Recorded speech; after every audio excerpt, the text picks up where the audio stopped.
Future is coming at Camp Nou. Installation of the future roof supports has been completed. The upper ring is becoming more prominent. Work on the facade is progressing, and the new dressing room inside the stadium is almost ready. In this video, we take a look at the latest progress on the redevelopment. Let's begin. StadiumDB.com presents Camp Nou Renovation Update. In mid-August, one of the most important stages in the preparations for the construction of the Spotify Camp Nou roof was completed. FC Barcelona and Leipzig finished installing all 46 massive steel supports positioned above the new third tier. Each element weighs approximately 28 tons, meaning that nearly 1,300 tons of steel were used in total. The supports have been distributed around the entire perimeter of the stadium and will serve as the main anchor points for the next elements of the future roof. Their installation required heavy cranes operating at considerable height, while every section had to be positioned with extreme precision on the previously prepared structure of the third tier. At the same time, 92 radially arranged steel elements were installed, with 2 positioned alongside each of the main supports. Together, they form the structural base for the next stage of work in the highest section of the stadium. The installation of all 46 supports, therefore, represents an important milestone in the redevelopment schedule. The largest vertical elements of the future roofing system are now in place, allowing work to focus on the structure that will surround the entire stadium.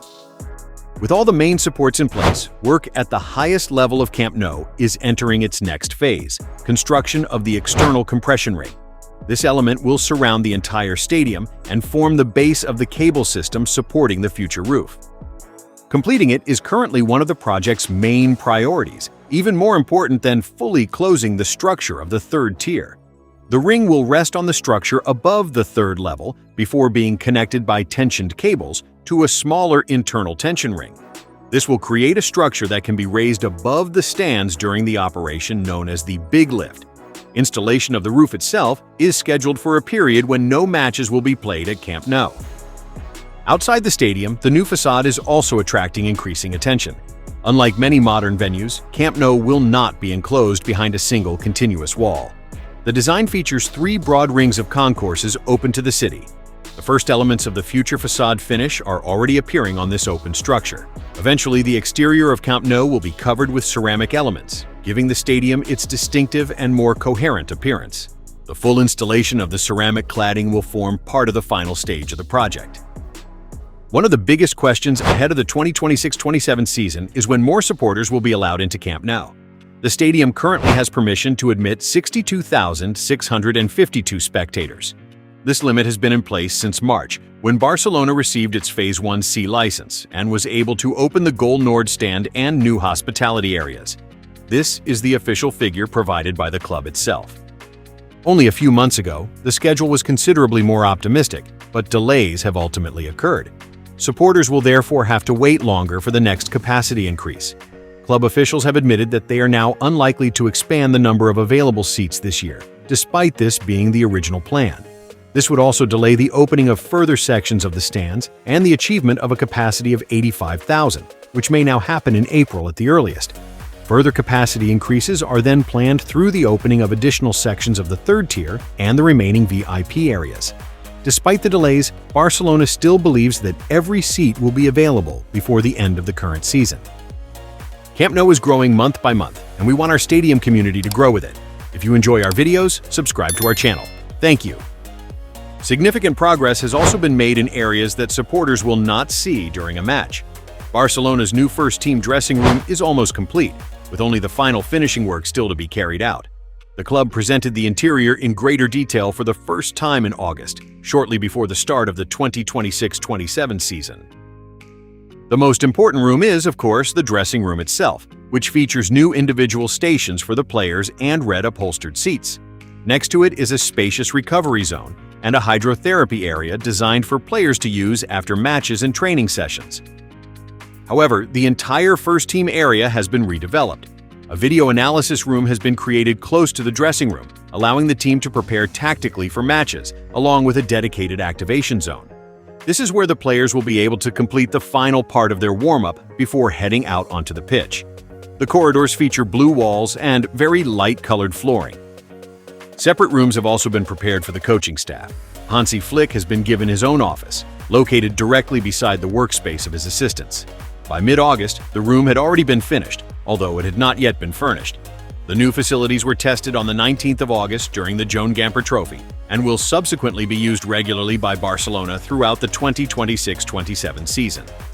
To conclude, we go back almost 20 years, because today's Camp Nou could have looked completely different.